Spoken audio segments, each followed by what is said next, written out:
Hi, I'm Michael Smale and I'm part of the Cybersecurity Education and Awareness team at CommBank. I'd like to begin today by acknowledging the traditional custodians of the land we're located on today. I pay respects to all traditional owners of the lands and those who are under custodial law are charged with nurturing and protecting country. I would also like to extend my respects to elders past, present and emerging. Cybersecurity is a critical concern for every individual and organisation. Taking the time to understand the threats and how they impact you is the first step toward building resilience. Cyber isn't just an IT issue though, it's a shared responsibility that protects your data, your reputation and your business as a whole. Now I'll just leave this on the screen for a moment for you to have a read. While you do that, I will let you know that any information provided to you in today's presentation is general in nature only and it doesn't take into account your consideration or your business-specific circumstances. In reality, as much information as I can provide you with, we can never guarantee your safety. So it's important for you to consider your circumstances and what actions you need to take yourself in order to be able to protect your business. For today's session, we're going to go through a few different things. So first up, we'll start off with the Australian Signals Directorate's annual cyber threat report. We'll then explore what your business is up against from cyber attacks and look through the eyes of an attacker and see how some of the more common attack types work. We'll then explore how we see businesses being attacked and cover some of those practical steps that you can take to stay safe as well. To kick us off today, I'm joined by Jess Thomas from the National Office of Cybersecurity. So I'm going to hand over to her to tell us a little bit about who she is and her role in keeping Australians safer. So please welcome Jess Thomas. Cyber attacks are evolving so quickly that the normal methods of how government would assist just aren't appropriate. Our new Minister for Cybersecurity, Tony Burke, said this at the Australian Financial Review Cyber Summit shortly after he was appointed to the role in 2024. He went on to say that public-private partnership is so important because many of the threats and solutions to cyber will emerge in the private sector. So it's critical that government and industry need to work together. Hopefully many of you are familiar with the National Office of Cybersecurity, but today I'll give you a brief overview of who we are and what we do so that you can understand the work government is doing and how it benefits you. The NOCS was established on the 1st of May in 2023 within the Home Affairs portfolio, and it's headed up by the National Cybersecurity Coordinator, Lieutenant General Michelle McGuinness, who you can see on the screen. The coordinator was appointed in February 2024, and she comes from a 30-year career in various military, intelligence and defence roles, both here and in the United States. The coordinator role is quite unique in that it reports directly to the Minister for Cybersecurity and has directives across the whole of government. The coordinator's responsibilities include overseeing a range of Australia-wide policy and program initiatives, including the implementation of the 2023 to 2030 Australian Cybersecurity Strategy. She also leads the coordination and triage of response and consequence management to really big nationally significant cyber incidents. And she also has responsibilities for driving a whole of economy cyber uplift and preparedness efforts. As Michael mentioned, our Australian government colleagues in the Australian Signals Directorate, which is one of our leading intelligence agencies, every year release the the annual cyber threat report to provide us with insights into cybersecurity across the economy. You can see on the screen a quick snapshot of the report with some of the key takeaways. So you can see there the top cybercrime for individuals that were reported during the last financial year were identity fraud, which came in at 30%. The next was online shopping fraud at 13%, and online banking fraud making up 10% of reports. The top cybercrimes for businesses included email compromise at 19% and business email compromise fraud at 15%.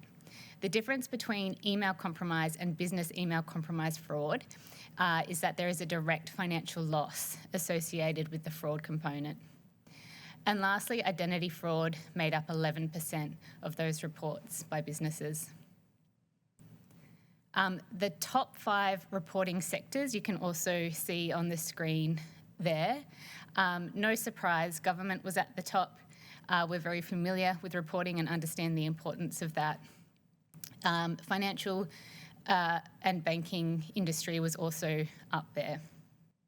The ASD also provided a year in review summary that showed some really high-level statistics. So in the last reporting period, the last financial year, they answered more than 42,000 calls, which was up 16% from the previous year, and averaged about 116 calls per day, which is huge. There were more than 84,000 cybercrime reports reported, which was down 3% from the last year. It was also noted that ransomware was recorded in 11% of all incidents, and identity fraud remained the top reported cybercrime. That was 8% more than last year. And lastly, very relevant to you in the audience, the average self-reported cost of cybercrime for businesses was $80,850, which is up by 50%. If you want to have a closer look and learn a bit more about these stats, this is a publicly available report available on cyber.gov.au. I encourage you to have a look. Okay, I'll now hand back to Michael to talk us through some trending cyber attacks. Lovely, thank you so much. Thank you. So now we're going to have a look at some of those most common attacks that we have seen here at the bank. So starting off with the most common type of attack we see is business email compromise. And as we just heard from Jess, it's quite a big problem. It's 2 of the top 3 impacts for business. Now, BEC is a scam where cyber criminals will impersonate a trusted individual or organisation, often by hijacking or spoofing the email accounts in order to trick businesses into sending money or even sensitive information to the criminals. Now, we put together a quick video to explain how exactly BEC works. This video will show what business email compromise looks like from an attacker's perspective. All characters and entities are fictional, and any similarities with real people or organisations are coincidental. An email inbox is an attractive target for an attacker. There are a number of ways an attacker may gain access to an inbox, but one common way is by tricking someone to click on a link in a phishing email that directs to a fake login page where their username and password are harvested. Once inside the inbox, an attacker's first action is often reconnaissance, looking for emails to understand normal invoicing processes and any potential outstanding orders or accounts. In this instance, Mike's company has received an order and his customer is chasing an invoice, creating a perfect opportunity for an attacker to disrupt normal invoicing and send out an altered invoice. To do this, they first download a previously sent invoice from his email account to use as a template. Next, they use a free online PDF editor to edit the details of the invoice, aligning it with what the customer would expect to see, such as the order volume, price, and client name. The one difference will be the destination account number, which will be one that the attacker controls. This fake invoice is then saved, and the attacker cleverly inserts it into a pre-existing email thread, making the fact that it isn't genuine difficult to detect. Depending on how well the customer's payment processes are set up to detect a change in payee account details, Mike may miss out on a payment if it instead goes to the attacker. How can you help protect your business? Protect email accounts with long, unique passphrases and multi-factor authentication. Reconsider invoicing alternatives if currently using email. Ensure you have a process to verify any account detail changes, preferably that includes talking to a person you know by ringing a trusted phone number.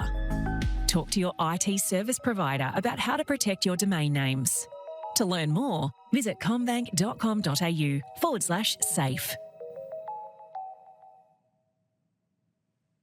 Now, while obviously the video has been animated and for the sake of brevity is short, The reality is that an experienced cyber attacker can achieve similar outcomes in a very tight time frame.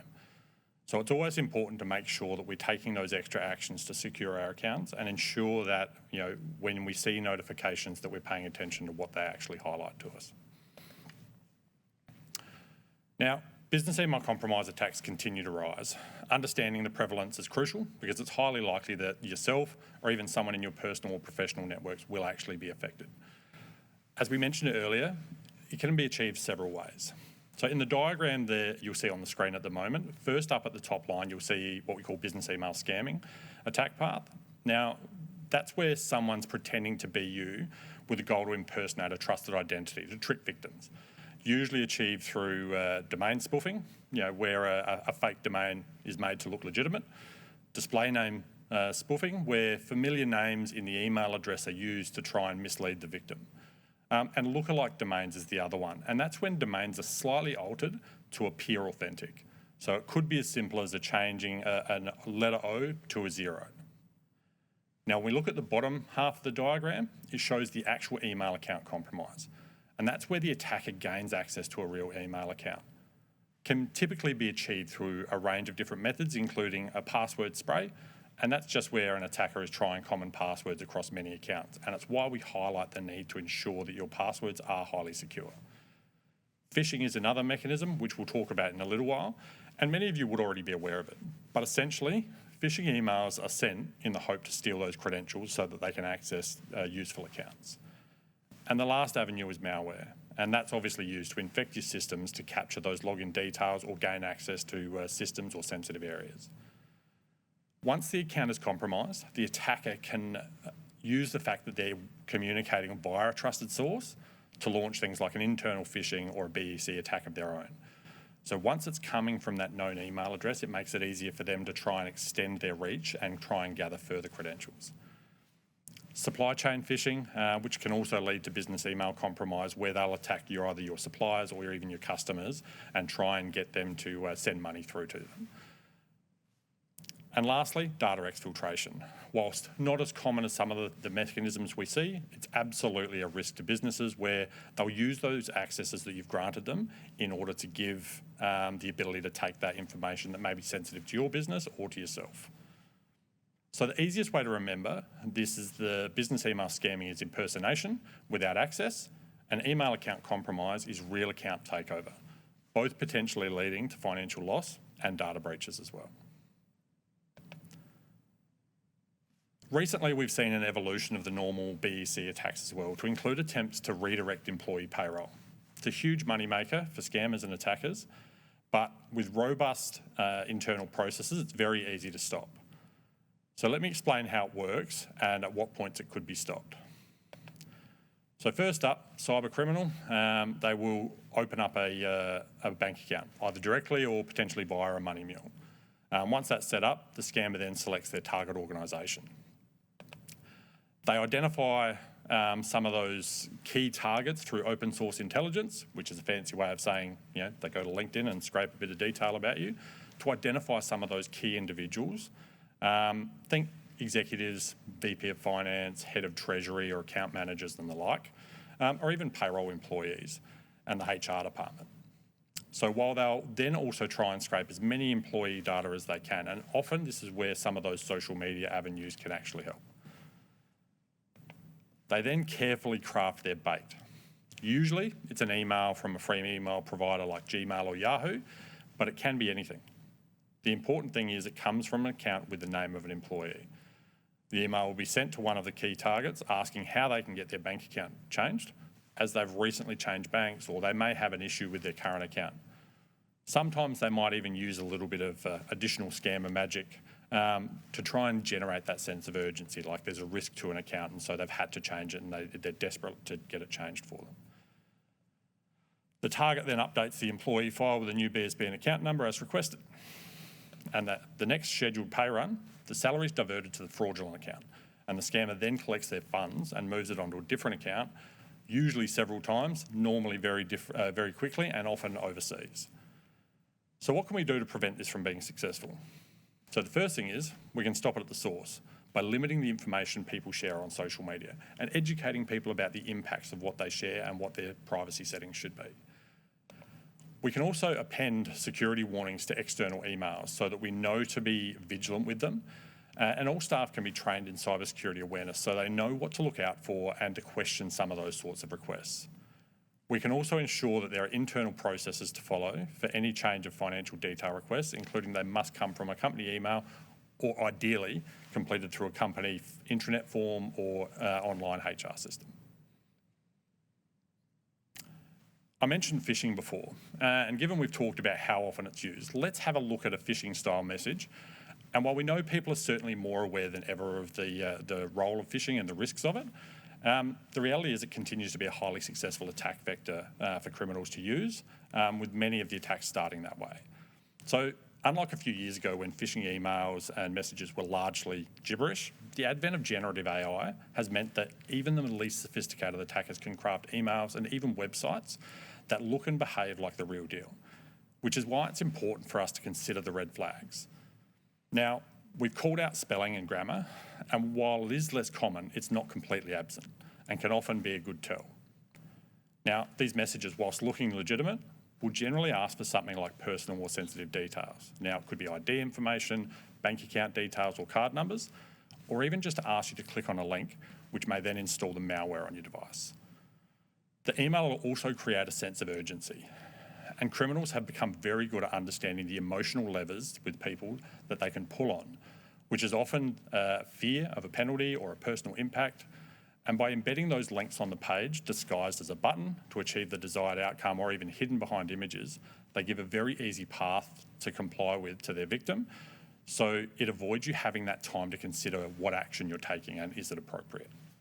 Remember, if someone is asking you for personal or sensitive information in an email or message, stop. Take a moment to consider what it is you're doing. Is it legitimate? Check with the organisation that you're directly from a trusted number or through an email address that you know and you can find publicly, not the one in the communication you just received.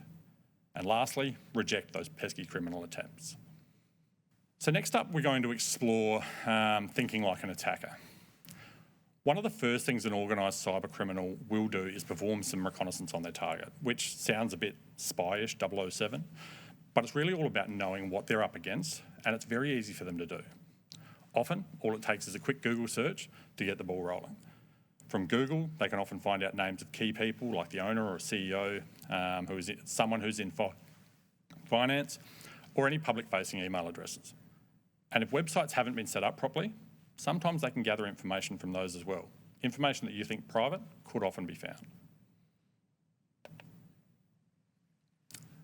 To help us think like an attacker, we need to know who the enemy is. Now, you may think that cyber criminals are motivated by one thing, money, but while it's a common motivation, it's not always the case. We observe different motivations for different types of attacks. Lately, we're seeing attackers and criminals that treat data as more valuable than the money.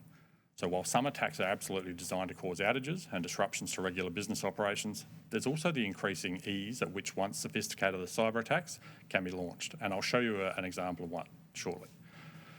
So broadly, as you can see on the screen, we'll categorise these cyber criminals into 6 different categories. Each of them can cause headaches for you and your business, but as you can probably see from the list, the motivations do absolutely vary. Now, first up, we've got the traditional hacker. Typically, they'll use their own computer skills to infiltrate systems, to cause damage, steal data, try and find ways to extort money. Scammers, next up, will use trickery. So they attack people, and they're trying to convince them to give up their personal information or money. Hacktivists is a bit of a more modern term, and they're generally politically motivated. There's a cause of activism for them that they want to employ, and that's where they employ hacking techniques in order to do that. Disgruntled employees, sometimes referred to as the insider threat. If they were to be fired or leave the company on bad terms or even just have an axe to grind within the company, they'll often try to seek to use their access to generate some sort of impact to the business.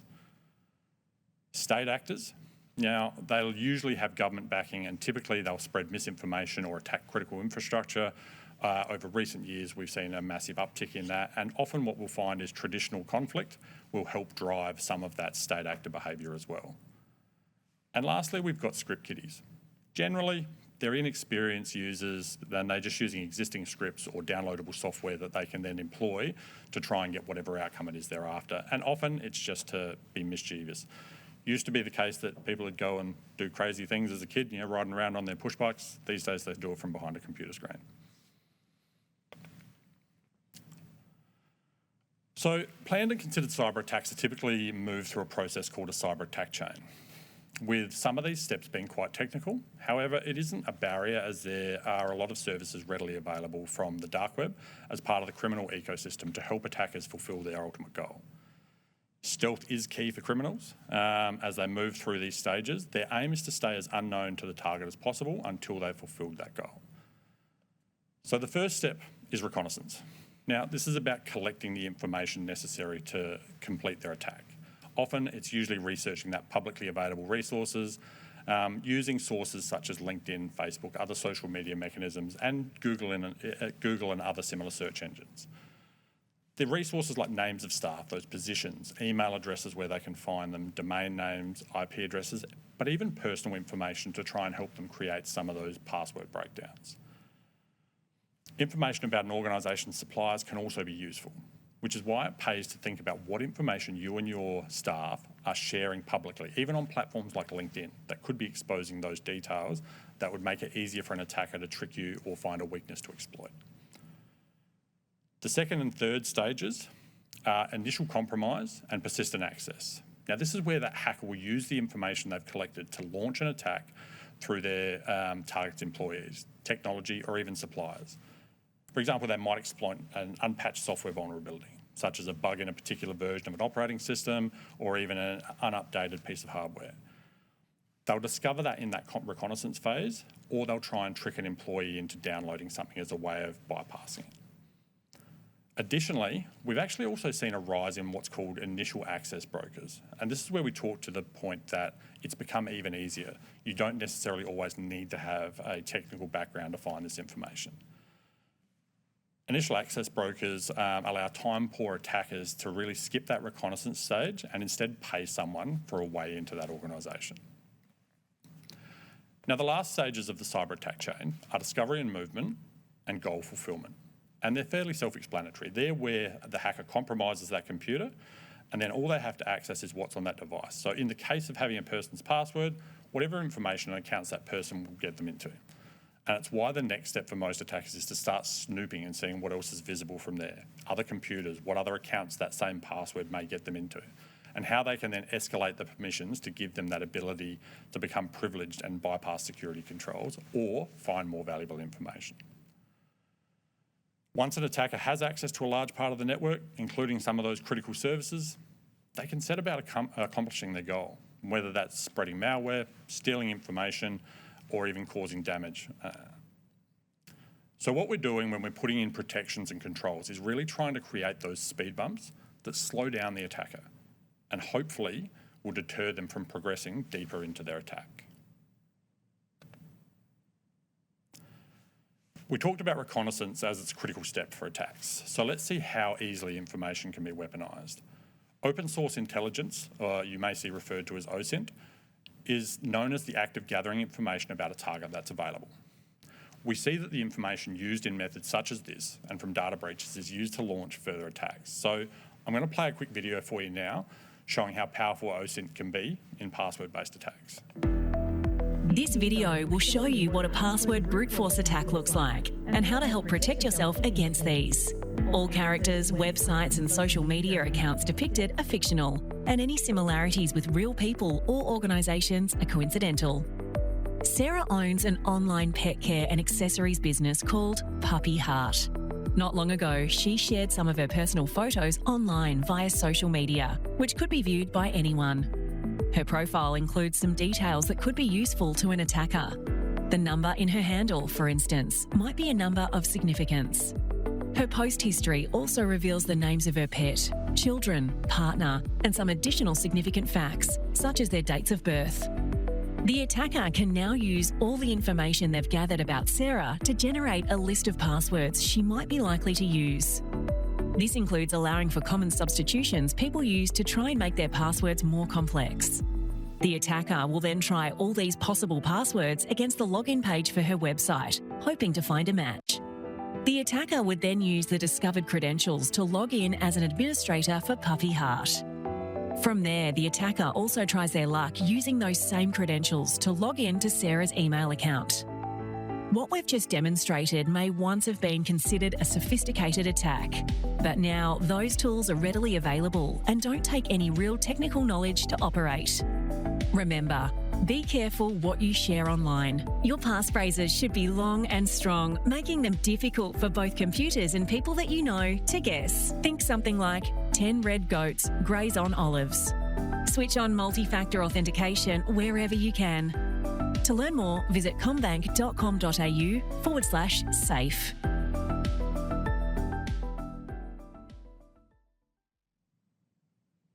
So as you can see there, the information that was shared online on those social media posts and the like was then able to help in breaking those passwords. So it's important to think about the sorts of things that we do with our passwords and how we can make sure that we structure them to be more secure. Now I'll hand back to Jess, and she's going to talk to us about AI in cybersecurity and some interesting perspectives from the government as well. Thanks very much, Jess. Thank you, Michael. Yes, now AI, the current buzzword. We've all heard of it. Some of you use it. I'm sure most of you use it. But do we really understand the benefits and risks that come from using it? Broadly put, AI allows for technology to perform tasks that previously would have required human intelligence and input to achieve the desired outcome. Think about all the capabilities AI has, from image and pattern recognition to having the ability to analyse and digest large data sets, and the ability to optimise processes by identifying the most efficient and effective paths.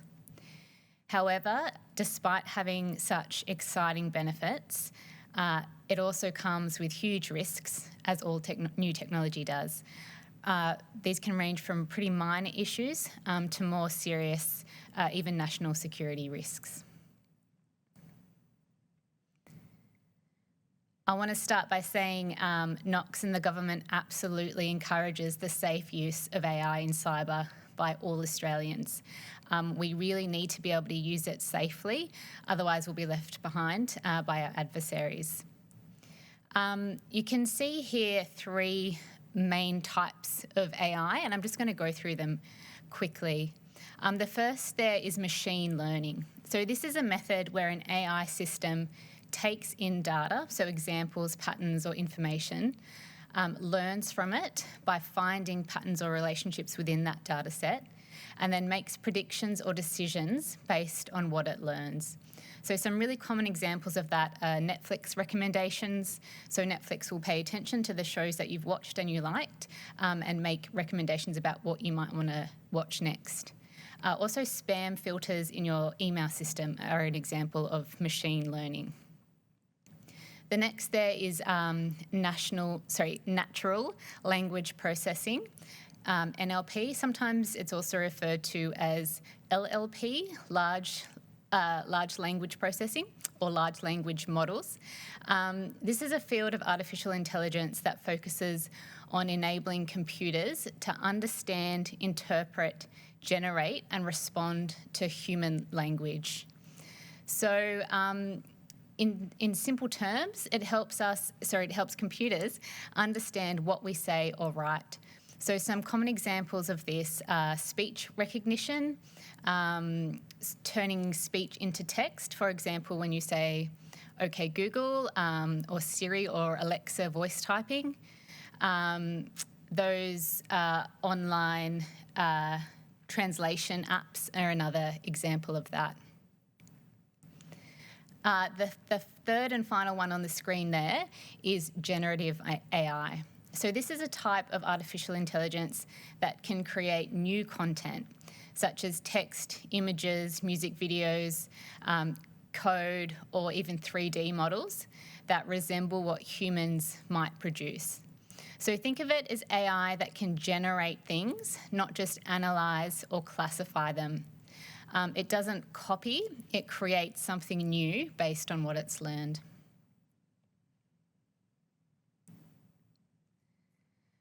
So you can see here on the screen some of the benefits to AI. I'm sure you can imagine what this can do for you in your business. It can analyse data really quickly, meaning that you don't have to spend time and money on doing that. It can conduct research really quickly as well, saving you a lot of time. It can do task automation, so perhaps there are a lot of boring, repetitive tasks that you need to do in your business.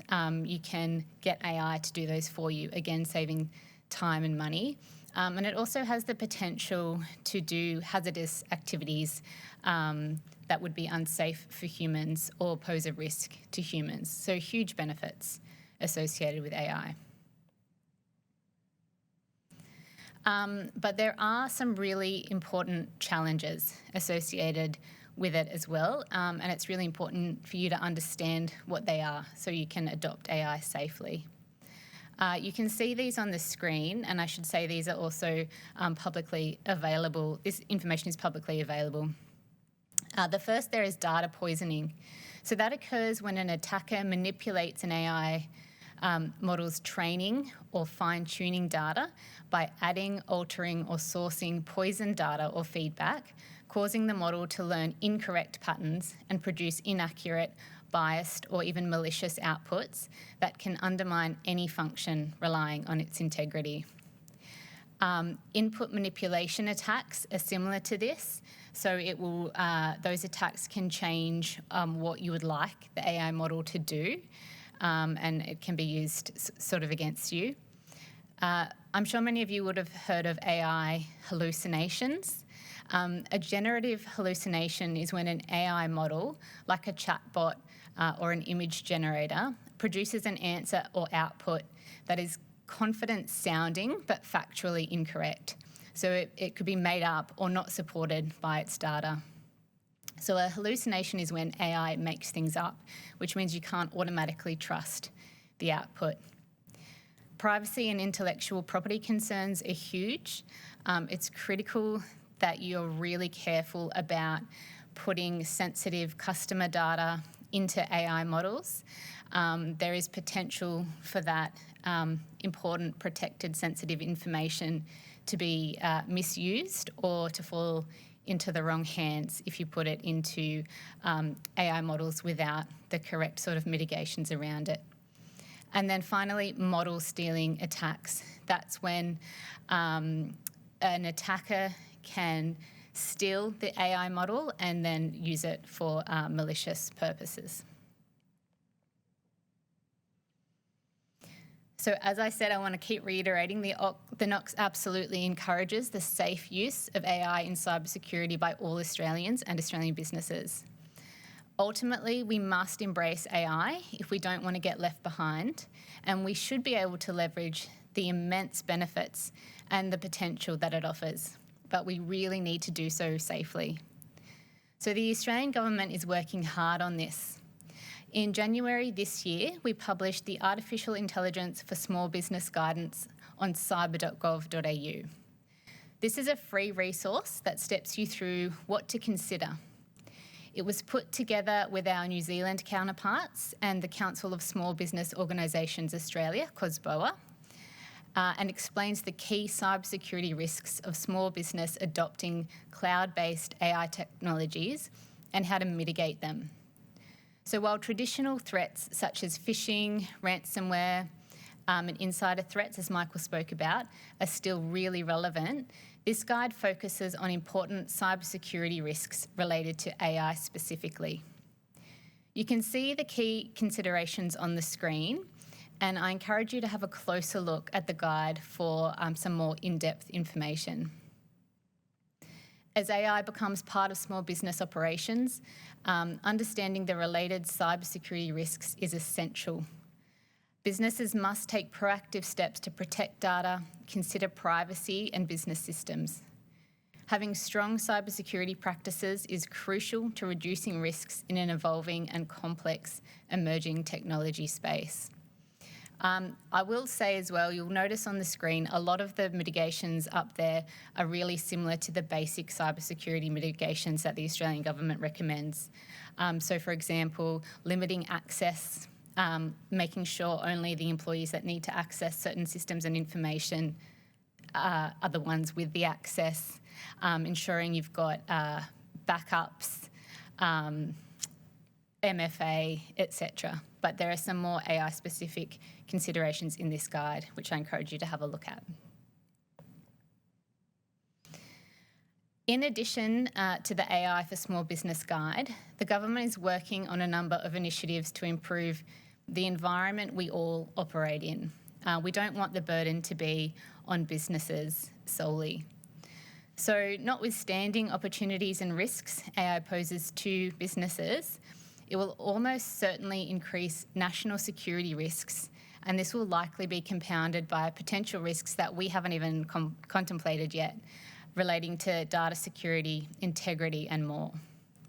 So the Australian government is taking further steps to mitigate these risks, including by providing practical guidance to Australians through the voluntary AI safety standards to support businesses to adopt AI in a safe manner. We're also engaging with our counterparts internationally to ensure global governance of AI strengthens, and we have safe and responsible practices across the world because we're all so interconnected. We're also working with some of our big business colleagues, including CommBank, through the Executive Cyber Council and the associated working groups. There is a working group dedicated to small businesses and also a working group dedicated to emerging technology. Those working groups are collaborating across critical infrastructure organisations and government to provide best practice and experience examples to share across the economy. The Act Now Stay Secure campaign is also continuing. This aims to raise awareness and the base level of cybersecurity across the economy for everyday Australians. And these basic cyber hygiene steps that might sound very boring to you, they really do help mitigate against all cyber risks, including AI. We would also love to hear from you. If you have examples or ideas about how we can mitigate some of the AI risks you are facing, please get in touch with the NOCS. I also encourage you to collaborate with each other. That's an excellent defence. Form networks, share what you are seeing and experiencing, and that's such an effective way to mitigate some of these risks. Please also understand that if you need help, there is a lot of free guidance available from government, and we are very open to hearing from you and working with you on how to improve that. I'll now hand back to Michael.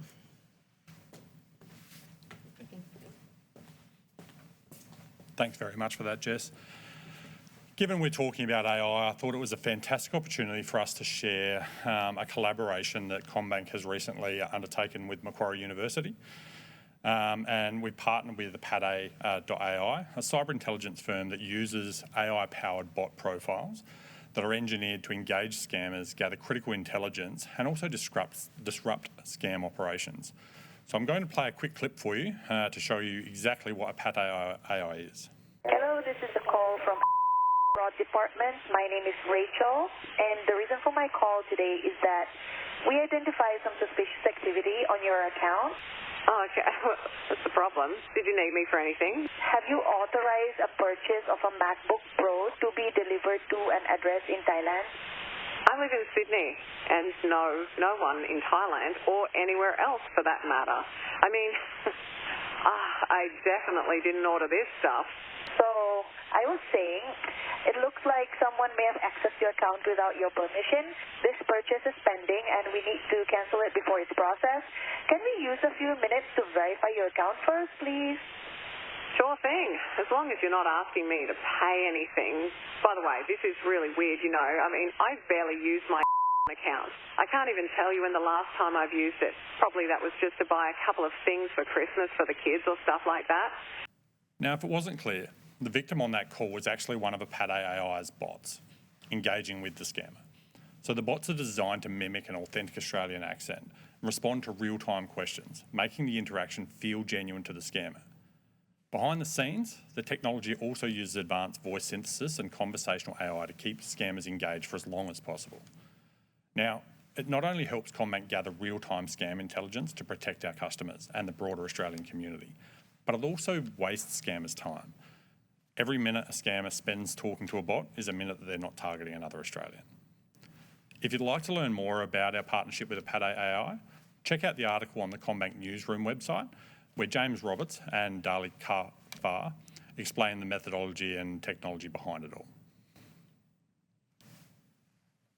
So let's talk about levelling up your cybersecurity with some simple tips.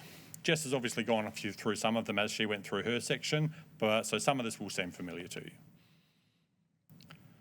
There's 3 essentials that you can implement that can help protect your business, and it's as simple as people, processes and technology. From a people perspective, you're going to want to think about things like, are your staff being trained on how to recognise those cyber risks and how you want them to respond when they see it? What kind of a cyber culture do you perpetuate within your organisation? Like, is it a culture of hiding bad news?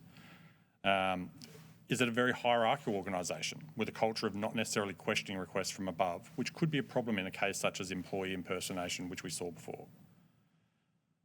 Strong passwords and good cyber hygiene. Do your people know things like not to share information that could be used against them on social media? Things like birthdays and other sensitive data. We saw in the video earlier around things like names of pets and family members that people may have used in a password. From a process perspective, think about payment processes, for example. Is there an authoriser that's different to the payment originator as an additional sense check? Are we minimising our data? The amount that's collected about us all the time when it's not needed is terrifying and potentially causes significant damage should a customer database be breached. So the lesson there is, if it's sensitive data you don't need, don't collect it and don't store it. Never over-collect and store that data that could be attractive to an attacker that you don't need. Delete it and reduce the potential impact. Secure destruction of data is really the process of getting rid of the data that you've got stored on laptops, phones, hard drives, those sorts of things. Making sure it's unreadable, so it's not something that they can recover afterwards if they were to find that device. Rethinking use of emails, especially for things like invoicing. Email was never designed to actually be a secure form of communication, and it's always good to think about whether there's another safer way, such as using an accounting platform that may link direct. And lastly, technology. These are things like the backups, making sure that they're kept in a location that's distinct from the information it's securing. Ensuring that multi-factor authentication for access to email and cloud locations are different. Also network services, and requiring things like a token generated through an authenticator app as well as a password. And email controls. This can be things like spam filters, antivirus and encryption, as well as some of those automatic updates for software. Helps to patch some of those known vulnerabilities. Now, as mentioned earlier, we have the name check feature as well as part of our platform, but we also monitor accounts for fraudulent activity, offering protection against unauthorised transactions and also investing heavily in AI technology. Additionally, we also have Caller Check, which is designed to help verify the identity of both the customer and the bank during phone calls. And that's achieved through the customer's CommBank app, where they're able to authenticate themselves. Another initiative we have is the Scam Indicator, which is a partnership between ourselves and Telstra, and it notifies us when customers are making transactions whilst on an active call, which has been identified as a high likelihood of scam activity. For example, if a customer were to be on a call with a scammer, real-time sharing of that information allows us to intervene immediately in some instances to reduce those risks. Additionally, we've partnered with Vodafone to also share SMS-related scam intelligence. Finally, one of our best initiatives yet is the Anti-Scam Intel Loop. This initiative creates a proactive continuous cycle of protection rather than a reactive approach. It turns every scam attempt into an opportunity to strengthen defences, improve customer safety and stay ahead of criminals with industry partners across Australia. Finally, let's have a look at some of the many ways to stay safe when banking online. Staying safe online doesn't have to be difficult. It's important to stop, check and reject. First is to question whether a person is who they say they are. If you've ever got that call or message from the bank asking you to act quickly, stop. Make sure you're using a trusted channel to verify. Now, could be calling back on a published number or on the official website, or using in-app verification where it's available. Next is being wary of those too good to be true opportunities. Opportunities that sound unusually attractive, such as unexpected refunds, guaranteed investment returns, are often a scam. Scammers lean on urgency and preemption to bypass your checks. Like, if you feel rushed or pressured, that's your biggest red flag. Make sure to pause and verify before you click or pay on those things. And lastly, share less. Be careful what you share online. Criminals are constantly looking for social media posts and public profiles to personalise lures and guess passwords and recovery answers. It's important that we keep sensitive details such as dates of birth, addresses and travel plans private. Now, if you think you have been scammed or victim of an attack, here are some steps that you can take. First, stop all communication. It's important to not communicate with the suspected scammer immediately. Change any passwords and PINs, but do so through a device known to be secure that may not have been involved in it. Lock your card if need be. If your security's been compromised, change those things as soon as possible, but also you can link your CommBank business card and have it visible in your CommBank app for real-time visibility so that you can see what's happening, and it's not linked to your personal banking at all. Act fast and contact us is a really important thing. It's probably one of the most crucial steps for scam-based activity or where you've been financially impacted. Contacting your bank using the number on the back of your card, for example, right away, and report the scam. The quicker you report it, the quicker we can begin the investigation process and try and recover any funds. Report it and warn others. Reporting scams often helps us know what to look for and keeps the community safe. Like we use the Apati AI platform now to try and learn about how scammers act, the information we receive from our customers is also integral to helping us understand what's happening. Talk to your friends, work colleagues, even your family so that they know what to look out for. An important part of both scam and cybersecurity is helping everyone in the ecosystem understand what the risks are and the sorts of attacks that are occurring. So we'll get Jess back up on the stage to talk to us about the cyber health check tool from the Australian government.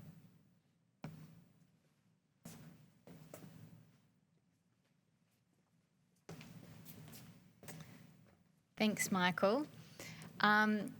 If you're feeling overwhelmed and don't really know where to start, this is an excellent resource for you. It's designed for small businesses specifically. It's free and it takes literally 5 minutes. If you're a bit more mature, the resources that Michael will speak to next will be more relevant for you. But the Cyber Health Check tool invites you to answer some very quick questions, and then we'll make some recommendations for next steps for you. I'll hand back to Michael. Thanks very much for that, Jess. Really appreciate it. We also offer a variety of resources and practical guides to help businesses stay protected from cyber threats and scams. Explore our Scams and Cybersecurity Protection for Your Business page for detailed guidance and resources. You'll also find links to our latest CommBank security alerts page where we share current scam trends and the latest alerts. For straightforward tips and easy to understand explanations, explore our Signals page, Cybersecurity for Business, to learn how to safeguard your business effectively. Cyber Wardens is a government-backed cyber safety training program designed to help small business build essential cyber awareness and resilience. It's a program that focuses on simple, practical actions that any business can take, even without any technical expertise. It's an industry alliance that's supported by the Council of Small Business Organisations in Australia, Telstra and CommBank. The Cyber Wardens program aims to empower small business in particular with the skills and confidence to prevent cyber incidents before they happen. Simple steps and big impact. Through their website, you'll find an abundance of guidance and resources to help support your business along with cyber tips, some real-life stories, news and insights. We spoke before about the Australian Signals Directorate's cyber threat report. They also help provide information and resources through the Australian Cybersecurity Centre at cyber.gov.au. Some of these guides include things like a ransomware prevention guide as well as a ransomware response guide. So the prevention guide is obviously step-by-step prevention tips to help reduce that risk, whilst the ransomware response guide helps provide quick action were an attack to occur. The ACSC resources are great for all organisations, regardless of your size, from individuals all the way through to large government organisations. Take the time to download those and keep them accessible. Search ACSC ransomware, for example, to access the ransomware resources. Lastly, I want to take the time with you, and I want you to think about this slide, as it has some of the core mitigation strategies you can employ to improve your security posture. Simple steps like this help you and your business to avoid becoming an easy target for criminals. Turning on multi-factor authentication is one of the simplest ways to stop criminals. Your password may slip, but your second factor won't. Switching on automatic updates allows your device to quietly fix security holes in the background before criminals can exploit them. Using regular backups, even if something goes wrong today, you can always restore your data from yesterday. It's always best to have at least 2 backups, using one cloud-based and another local-based. Stop reusing passwords. Switch to long, unique passphrases that criminals can't guess or reuse. And lastly, consider if a password manager is right for you. While password managers can help you create strong, unique passphrases for every account without the trouble of having to remember them all, just ensure that the accounts you're protecting do allow for the use of a password manager.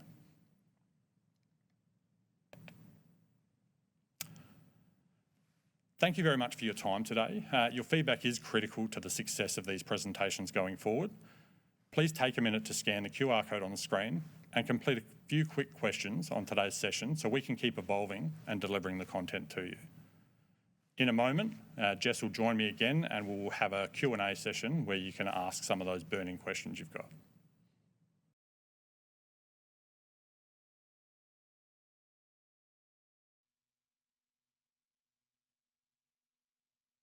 Joining us for the presentation today and also for joining us for our Q&A. If you could please post any questions you have in the chat and we'll work through as many as we can. For the Q&A, we're joined by Andrew Gadsen, who is an Executive Manager in our fraud operations space. Andy, I'll throw to you for our first question. From scams you've seen before, what's one thing businesses could have done that would have helped protect themselves? Thanks, Michael, and thanks everyone for joining. A lot of the scams we see that are most devastating are those business email compromise scams that Michael talked through earlier. And the key thing you can do is if you get an email or an invoice to make a payment to a new account, phone that sender on a number you've previously used or a number from their website and check those account details carefully. We've seen some businesses do this check, but they've used the number on the email or on the invoice, and they've phoned the scammer who said, yes, those are the right account details, and they've sent the funds to them. So make the verification call, but on a safe number. And I saw there was a question during the business email compromise section which said, why wouldn't you just call the employee with respect to bank account email change? That's the perfect thing to do, actually. Just don't use the number that was on that email. So use a known number for that employee. Beautiful. Thanks heaps for that, Andy. Now, we've got another question come through. From what we're seeing right now, what's the most common way cyber incidents often start for Australian businesses? The reality is one of the things we know is the most common inception point is phishing attacks, and it's why we often talk to people about it. That's why there's a lot of education in that space. If a criminal is able to enact a successful phishing campaign against an organisation, they're often able to gain those account credentials or even install malware on devices. So it's important to make sure that you're educating your people around phishing attacks, what they look like and how they should respond to them to make sure that you best protect yourself. Now, had another question come through. So when will NameCheck be expanded to bank accounts outside the CBA environment, i.e. confirmation of payee? Andy, that might be one that you're best equipped to answer. Yeah, and apologies, I don't know the exact dates, but confirmation of payee is the sort of the industry version of NameCheck, which you might be familiar. CommBank introduced a while back. So confirmation of payee is an industry initiative. I think led by Oz Payments Plus. That is at least partially out already, and there's work within the industry to roll it out even further and further across different payment rails. Yeah, absolutely. And another question that's come through, does CBA offer any checks over payments, i.e. alerts if you haven't paid them before? Well, I can answer that one, I think. And the reality is that there are checks and balances in place. There's a lot of review that goes on in the background. And that does highlight, and that's why sometimes you'll see those warnings come through and highlight the payments come through, or say, ask you if it's actually genuine or not. Andy, is there anything else I've missed on that one? No, that's it. I mean, you mentioned earlier the Telstra partnership. So there's things we're always working on to try and do better, to try and find and detect payments which might be scams. And then we're generally contacting the customer through a call or a message, and then ask questions about it to see if it could be a scam. It's something that we're constantly working on. We can't detect everything currently. We really want to do everything we can, so we're always trying to do more. I guess one thing is we're calling a lot of people when it's not actually a scam as well.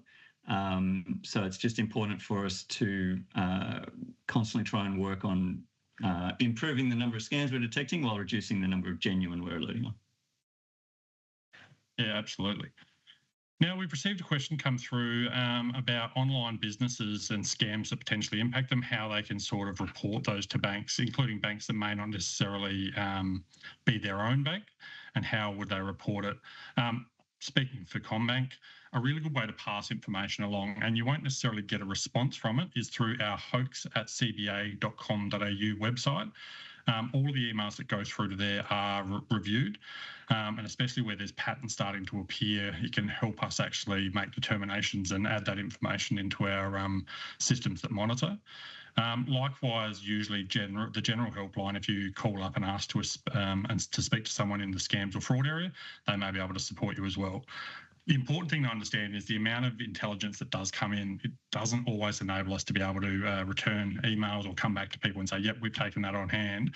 But rest assured, all of the information we get does get fed into our systems to enable them to help better detect some of those fraud and scams that occur.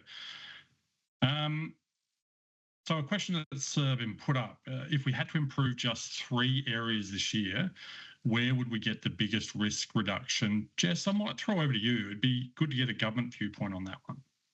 Yeah, absolutely. Well, the Act Now Stay Secure is our public cybersecurity awareness campaign, and that asks Australians to do 3 really simple actions. They are really basic, and you might roll your eyes when I say them, but they're really, really effective in mitigating against all cyber threats, the most sophisticated and the least sophisticated. So the first is use MFA, as Michael spoke about during the presentation. The second is to ensure you have automatic updates and backups of your important data. So if something happens, you do have a backup where you can get it again. And the third is to use really strong passphrases, not passwords. Unique passphrases, so a different one for every important account that you have. And if that's overwhelming, we recommend the use of a password manager. They sound really basic, but this is the advice we give to our big business colleagues in critical infrastructure organisations and sole traders. So they're effective and they work. Yeah, beautiful. Thanks heaps for that, Jess. Now, Andy, I might throw this one to you. We're seeing a massive rise in AI voice and deepfake video calls. If a scammer uses a cloned voice of a family member to request that emergency transfer, what are some of the things that can help verify that request, or even especially in the CommBank app, potentially to verify those details? Now, I'm thinking back to like the hey mum, hey dad style of scams that we saw. Yeah, so these are still very common and getting worse and worse with the ability to clone and deepfake people we know. The key there is when there is an emergency, just stop and automatically assign, okay, there's a level of risk here, and make sure you stop and check. The checks you can do through the CommBank app are things like name check or confirmation of payee will help with that, some indicators on whether that is actually an account owned by your family member. The key thing to do in those, and we, like Michael said, we saw a lot of these scams a little while ago, is people who stopped themselves getting scammed then tried to call their family member, and their family member didn't know anything about it. So again, it's that, make sure you pause, stop and check, and then you can do those checks and reject if it is a scam. Yeah, beautiful. So just one other one. We've had a couple of messages come through around verification and how, whether it be through payroll verification or even, businesses overseas or even within Australia, how people can go about making sure they're verifying through the right details. I think an important part is, especially with relationships that you've got that are ongoing, is talking to them early on, like prior to an attack actually happening, is having processes in place which enable you to be able to verify with them. If you know you've got, whether it be business partners, suppliers, or the like that are overseas or that may be operating in different time zones to your normal business activity, it's important to have a process whereby you can go back to them some way and be able to verify, whether that be a separate email address that you would normally use for verification, whether it be a phone number that you can call at various times and be able to get through to someone. I think it's an important one for you to be able to have in place early so that you can then come back to them.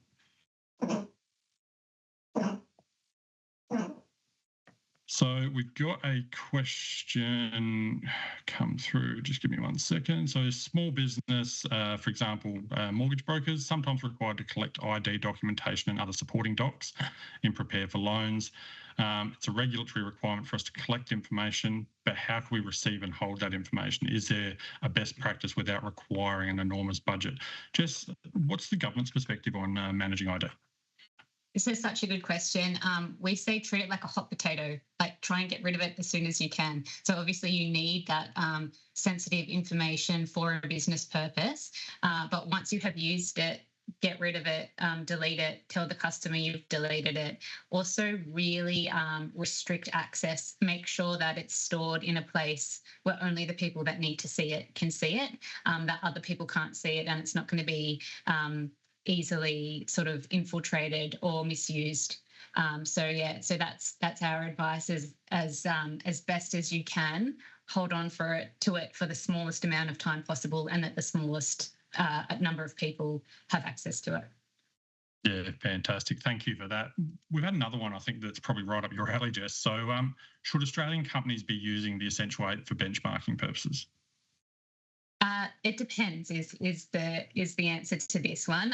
We know that there's a really varying degree of maturity across small and medium businesses. We know that the Essential 8 is not necessarily fit for purpose for everybody, particularly small businesses. It is a really good guide and a benchmark.